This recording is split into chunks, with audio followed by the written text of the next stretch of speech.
Good evening, guys. Welcome back to my channel. My name is Monish Parki and मुझे L5 और S1 में जो मेरी vertebras थी उसके बीच में जो डिस्क होता है उसमें एक्सट्रूजन हुआ था। एंड L5 और L4 में डिस्क डेजिगेशन था जिससे मैं कम्प्लीटली रिकवर हो चुका हूँ। तो अभी जो मेरी कंडीशन है, मुझे ज़्यादा पेन नहीं है, कोई पेन नहीं है बेसिकली। एंड मैं अपनी डेली लाइफ एक्टिविटीज़ अच्छे से परफॉर्म कर पा रहा हूँ विदाउट एनी बेल्ट लगाए हुए या फिर कोई सर्जरी परफॉर्म की हुई है। मैंने सर्जरी का ऑप्शन नहीं चुना था। मेरे को बॉब द फिजियो, आयरलैंड के एक फिजियोथेरेपिस्ट है, उन्होंने मेरे लिए स्ट्रेटजिकली प्लान शेयर किया था। तो वो प्लान मैं आप लोगों के साथ शेयर कर रहा हूँ। ठीक है। तो आज हम वीक 7 तक हम लोग कंप्लीट कर चुके हैं। वीक 8 की एक्सरसाइजेस जो हैं मेरी, वो ये हैं, इस तरीके से हैं। तो इससे पहले हम जान लेते हैं कि हम लोग प्लान की हमें ज़रूरत क्यों होती है। स्ट्रैटेजिकली एक फिजियोथेरेपिस्ट की ज़रूरत क्यों होती है, एक हमें प्लान क्यों चाहिए। पहली होती है कंसिस्टेंसी। अगर आपके पास प्लान होगा ना, तो आप हर दिन, आपको पता है कि मुझे ये एक्सरसाइजेस करनी ही करनी है। ठीक है। और इनको मैं छोड़ नहीं सकता। अगर मैं इनको छोड़ूंगा तो मुझे बेनिफिट नहीं मिलेगा, मुझे फ़ायदा नहीं मिलेगा। तो consistency is very required to heal. उसके बाद प्रॉपर रेस्ट करना है। एक्सरसाइज करने के बाद आपकी बॉडी को रेस्ट की ज़रूरत होती है मसल्स को रिकवर करने के लिए। तो रेस्ट करना है। ठीक है। डाइट लेनी है आपको प्रॉपर। डाइट, जब आप एक्सरसाइज करते हो तो बॉडी को न्यूट्रिएंट्स चाहिए होते हैं मसल्स को रिकवर करवाने के लिए, है ना, या हील करने के लिए। तो वो न्यूट्रिएंट्स कहाँ से प्रोवाइड होते हैं? आपके डाइट से। वॉकिंग, 3,000 से 4,000 स्टेप्स आपके रोज कवर करने, इससे ज़्यादा नहीं चलना है। ठीक है। तो ये आपकी मोबिलिटी और एजिलिटी बनाए रखती है, मूवमेंट बनाए रखती है, आपकी मसल्स को वीक नहीं होने देती बेसिकली वॉकिंग। ठीक है। लंबर एरिया की और थाइस की। तो वॉकिंग इसलिए प्रेफर की जाती है इस डिसीज़ में। ठीक। बाद के लेटर फेज में आप स्टैटिक बाइक भी चला सकते हो। जो जिम वाली बाइक होती है उसको स्टैटिक जिम बाइक बोल दो या साइकिल बोल दो, ज़्यादा बेटर ये रहेगा। तो ये जिम, स्टैटिक जिम साइकिल भी आप चला सकते हो। 5 मिनट शुरुआत करेंगे। और ये, लेकिन मैंने जो शुरू किया था वो अराउंड 16th वीक से शुरू किया था। ठीक है। एक्स बाकी की एक्सरसाइज से। तो वीक 8 हमारा किस तरीके से दिखता है मैं आपको बताता हूँ। ये वीक 8 की एक्सरसाइजेज हैं। ठीक है। तो सबसे पहले हम लोग एक एक एक्सरसाइजेज को समझेंगे कि क्या है, कितने सेट्स हैं, कितने रेपिटेशंस हैं, और किस चीज़ पे हमें फोकस करना है। ठीक है। एक सर का मेरे को मैसेज आया था।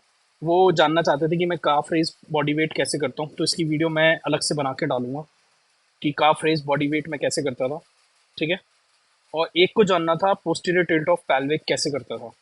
वैसे अगर आप यूट्यूब पे ढूंढेंगे तो आपको मिल जाएंगी वीडियोस, और मैंने शॉर्ट्स में भी ये वीडियोस डाल रखी हैं दोनों, काफ रेज बॉडी वेट की और hip bridges, sorry, posterior tilt of pelvic की। एक वीडियो में डाल रखा है और एक शॉर्ट्स में डाल रखा है। आप वहाँ से भी एक बार हेल्प ले सकते हैं, बट स्टिल मैं एक अलग सी वीडियो डाल दूंगा। ठीक है। तो box squat with resistance band पहली एक्सरसाइजेज है आपकी। सपोज करो आपका हफ्ते में होते हैं 6 दिन, सपोज क्या होने 6 दिन, 7 दिन होते हैं। ठीक है। 1, 2, 3, 4, 5, 6, 7। पहले दिन मसल बिल्डिंग एक्सरसाइज, दूसरे दिन मोबिलिटी की एक्सरसाइज, फिर तीसरे दिन मसल बिल्डिंग की एक्सरसाइज, फिर मोबिलिटी की एक्सरसाइज, फिर मसल बिल्डिंग एक्सरसाइज, फिर मोबिलिटी, फिर मोबिलिटी। ये आपके हफ्ते के 7 दिन कवर हो गए। मसल बिल्डिंग जो एक्सरसाइज है वो दिन में एक बार करनी है। मोबिलिटी की एक्सरसाइज सुबह शाम करनी होती थी मुझे। ठीक है। तो इस तरीके से कुछ मेरा शेड्यूल उन्होंने डिज़ाइन किया था। ये जो शेड्यूल है वो मेरी इंजरी के लिए डिसाइडेड था। तो मेक श्योर अगर आप कोई भी फॉलो कर रहा है तो प्लीज़ बी प्रिकॉशियस। ठीक है। तो अब बात करते हैं बॉक्स स्क्वाट आरबी की। बॉक्स स्क्वाट रेजिस्टेंस बैंड क्या होता है? आपके पास एक रेजिस्टेंस बैंड मैंने पहले दिखा रखा है कि मैं रेजिस्टेंस बैंड में कौन सा यूज़ करता था। मुझे 3 सेट करने होते थे। वो एक सेट में 7 बार एक्सरसाइज होती थी। और स्लो टेम्पो, मतलब धीरे से बॉक्स स्क्वाट बैठता था मैं, बहुत धीरे पोजीशन, जिससे मेरी थाइस पे ज़्यादा जोर आता था। तो मेरी थाइस की मसल्स पे वर्क होता था। और नीचे आके फिर मैं बैक को रिलैक्स करता था। जब मैं उस बॉक्स पे बैठ जाता था या मैं चेयर पे बैठ जाता था, ठीक है, तो मैं बैक को पीछे की तरफ जैसे झुक के बैठते हैं ना थोड़ा, वैसे झुक के रिलैक्स करता था। फिर उसके बाद उठता था, फिर बैठता था। तो ऐसे मेरे 7 बार रेपिटेशन होते थे। तो 7 बार जब मेरे रेपिटेशन हो जाएंगे तो ये मेरा एक सेट कवर होगा, ठीक है। ऐसे ही मैं 3 सेट करता था box squat with resistance band के। हिप थ्रस्ट बॉडी वेट मैं बता चुका हूँ, 3 सेट 8 बार करना है, लेकिन इस पे किस पे करना है, ग्लूट्स मसल पे फोकस करना है, जिसे हिप मसल्स भी बोलते हैं, ठीक है। हिप मसल्स को ग्लूट्स मसल्स भी बोला जाता है। जब आप ऊपर पुश करेंगे ना अपनी कमर से, तो आप अपनी ग्लूट्स की मसल्स को वो करेंगे, स्क्वीज करेंगे, ठीक है। स्क्वीज मतलब सिकोड़ेंगे, जिससे वहां पर ब्लड फ्लो बढ़ेगा, कॉन्ट्रैक्शन होगा, रिलैक्सेशन होगा, कॉन्ट्रैक्शन होगा, रिलैक्सेशन होगा। कॉन्ट्रैक्शन रिलैक्सेशन हिंदी में सुकड़ेंगी, फिर अपने नॉर्मल साइज में आएंगी, ठीक है। माफ करना मेरी थोड़ी हिंदी ऊपर नीचे है, तो जो शब्द मुझे समझ में आता है वो मैं बोल देता हूँ। काफ रेज बॉडी वेट, आप काफ रेज में आपको एक बहुत चीजें फोकस करना है कि नीज जो है ना आपकी वो स्ट्रेट रखनी है। सपोज करो ये आपकी बॉडी है, इधर मेरे मैं एक इमेज बना रहा हूँ, आपकी नीज है ना टेढ़ी नहीं होनी चाहिए काफ रेज के टाइम पर, और स्लो टेम्पो पे करनी है, ठीक है। कितने सेट करने हैं, 3 सेट करने हैं, 8 रेपिटेशन करने हैं। उसके बाद सीटेड फॉरवर्ड फ्लेक्शन। अब सीटेड फॉरवर्ड फ्लेक्शन क्यों, अब भाई ये देखो, अगर मैं अपने नक के ऐसे मान के चलूँ, रीढ़ की हड्डी के एक नक्का ये हो गया, एक नक्का ये हो गया, और ये मेरी डिस्क है, यहाँ मेरे को प्रोट्रूजन हो रखा है। तो जब मैं ऐसे झुकूंगा तो ये मेरी खुलेगी, ये जगह खुलेगी, और फिर मैं वापस बाद में सीधा होऊंगा तो ये बाद में, फिर उसके बाद रिलैक्सेशन होगा। तो खुलेगी बंद होगी, खुलेगी बंद होगी, तो उससे होगा क्या, वहाँ ब्लड फ्लो बढ़ेगा और वो मेरे को हील करने में हेल्प करेगा। नर्व ग्लाइड, आपकी नर्व जो आपकी ऊपर सर से ब्रेन से जो पैर तक नर्व सेल्स आ रही हैं उसको फ्लॉस करने के काम में आती है। It helps in relieving the pressure, but ये कंफर्टेबल रेंज में ही काम करना है। एक बार में पूरी टांग नहीं उठा देनी है, जहां तक उठ रही है पेनलेसली वहां तक उठानी है, ठीक है। डेड बग और स्टैंडिंग रो, ये कोर मसल्स हैं और ये आपके कोर पर वर्क करती हैं बेसिकली, ठीक है। 3 सेट 8 रैप, 2 सेट 8 रैप, ठीक। Standing row with resistance band. तो आप देखोगे यहाँ तक मेरा 8वें हफ्ते तक मेरे जो हिप है, मेरा जो पेन है वो वापस आ चुका है, ठीक है। और 8वां हफ्ता मतलब 2 महीने हो चुके हैं मेरे को कंप्लीट करते हुए, लेकिन अभी भी मेरे हिप में पेन है। बाकी मेरी मतलब जो टिंगलिंग है वो सब खत्म हो चुकी है। अब बात करते हैं मसल सॉरी मोबिलिटी की एक्सरसाइजेस की। मोबिलिटी की एक्सरसाइज हमारी कौन कौन सी होती थी, finger four stretch, hip flexor stretch, wall angle, hip drop, hip 90-90 बता चुका हूँ।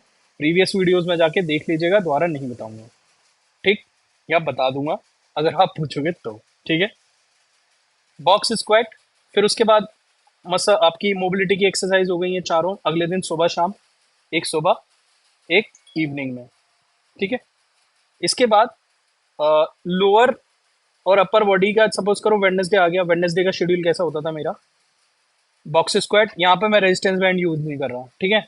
सेम तरीके के सेम सेट रहेंगे। पोस्टीरियर टिल्ट ऑफ पेल्विक, ये आपकी जो इंजरी है उससे रिकवर करने में बहुत मदद करती है, पोस्टीरियर टिल्ट ऑफ पेल्विक।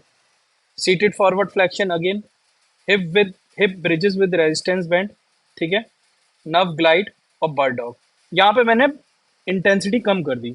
अब हफ्ते की शुरुआत है तो बॉडी प्रेशर झेल सकती है इतनी सारी एक्सरसाइजेस का। अब जैसे जैसे हफ्ता आपका जाएगा, ठीक है, आपकी बॉडी की एक्सरसाइजेस कम होती चली जाएंगी, ठीक। अब सपोज करो ये आपने करी है वेडनेसडे एक्सरसाइज, फिर उसके बाद आएगा थर्सडे।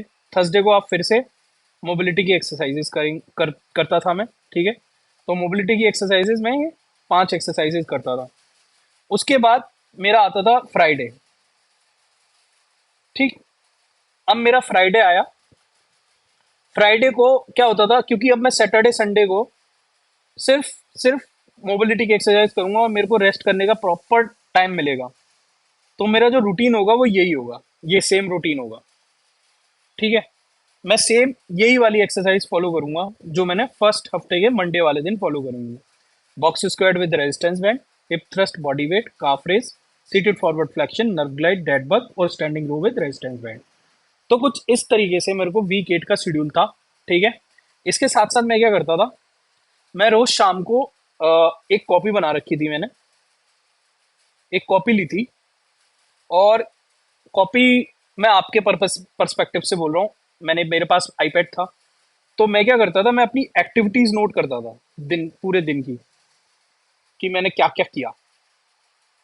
और इसमें मेरे को ये मालूम पड़ता था कि मुझे किन एक्टिविटीज से पेन मेरा बढ़ रहा है और किन से मेरे को पेन नहीं हो रहा है। तो जो एक्टिविटीज मेरा पेन बढ़ाती थी उसे मैं हटा देता था, ठीक है। और जो एक्टिविटीज मेरा पेन जिनको मेरे को इम्पैक्ट नहीं होता था उनको मैं करता था, ठीक। तो इसके साथ साथ डाइट भी बहुत ज़्यादा ज़रूरी थी। डाइट भी ली मैंने प्रॉपर। और कुछ लोग बोलते हैं कि प्रोटीन आप कब तक लिया। भाई देखो, प्रोटीन का ऐसा है ना कि ह्यूमन को प्रोटीन चाहिए ही चाहिए होता है। मरते दम तक आपको एक प्रॉपर प्रोटीन चाहिए होता है बॉडी में। अगर आप अफोर्ड नहीं कर, मैं ये कहूँगा जिसको ये इंजरी है वो अपनी लाइफ स्टाइल में चेंज लेकर आए, है ना। ये इंजरी आती है पुअर लाइफ स्टाइल की वजह से। As simple as that.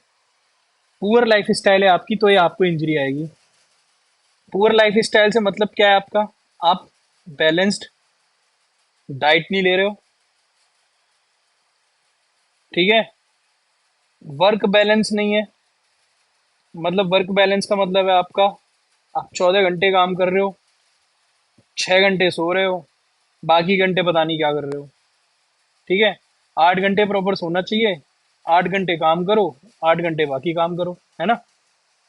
Diet proper नहीं ले रहे हो, वर्क बैलेंस नहीं है, ठीक है। इंजॉय नहीं कर रहे हो लाइफ को यार, सबसे बड़ी इंजॉयमेंट होता है, ये भी लाइफ स्टाइल का पार्ट है, ठीक है। पुअर पोस्चर हो गया, आप बैठे कैसे हो। अब बैलेंस डाइट से ही निकल के आता है आपका वेट, ओवर वेट हो। ये सब सिम्टम्स हैं जो मैं आपको लाइफ स्टाइल के बता रहा हूँ, पुअर लाइफ स्टाइल के सिम्टम्स बता रहा हूँ। तो टोटली क्या है कि आपको है ना आपकी लाइफ स्टाइल में इंप्रूवमेंट करना है। फिर इसका मतलब ये नहीं है कि आप इंजरी जब तक है आप प्रोटीन ले रहे हो, क्रिएटिन ले रहे हो और ये मल्टीविटामिन ले रहे हो, ठीक है। एक बार ठीक हो गए, या मैं भी एक बार ठीक हो गया, तो मुझे मेरी लाइफ स्टाइल में चेंज करना है। मेरे को ये बोला गया था कि मेरे को मेरी लाइफ स्टाइल में चेंज करना है। अगर मैं लाइफ स्टाइल में चेंज नहीं कर पाया ना अपनी में, तो ये इंजरी मेरे को दोबारा हो जाएगी। समझ रहे हो? तो इस तरीके इसलिए आपकी लाइफ स्टाइल में चेंज होना बहुत ज़रूरी है। आप प्रोटीन नेचुरली लीजिए या आर्टिफिशियल सोर्सेज से लीजिए, वो आपका कॉल है। अगर आप अफोर्ड कर सकते हो, यू कैन टेक इट। वरना फूड से भी आप आसानी से प्रोटीन ले सकते हो। दाल खाइए, सोयाबीन खाइए, पनीर खाइए, चिकन खाइए, ठीक है। ये सब चीज़ें खाइए, फिश खाइए, फिश बहुत हेल्दी होती है, ठीक। तो ये सारी चीज़ें हैं जिन पे आपको फोकस करना है। अच्छा, अब कुछ लोग बोलेंगे कि दिन में मैं क्या करता था, मेरा शुरुआत में क्या शेड्यूल रहा था, तो इस पे मैं कल एक वीडियो डालूंगा कि मेरा शुरुआत में कैसा शेड्यूल होता था। आई होप आपको ये एक्सरसाइजेस समझ में आई हो जो मेरे लिए बनाई गई थी। एंड अगर आई हो समझ में तो प्लीज़ शेयर, सब्सक्राइब और hit the bell icon button. और मैं वीडियोस इसलिए बना रहा हूँ ये, क्योंकि लोगों को मालूम पड़े कि इस इंजरी का इलाज केवल सर्जरी नहीं है। आप प्रिकॉशंस लेके, एक्सरसाइज करके, डाइट लेके आप इससे रिकवर हो सकते हो, आप अपने पेन को मैनेज कर सकते हो, ठीक है। Surgery is not the last option. चलिए, थैंक यू।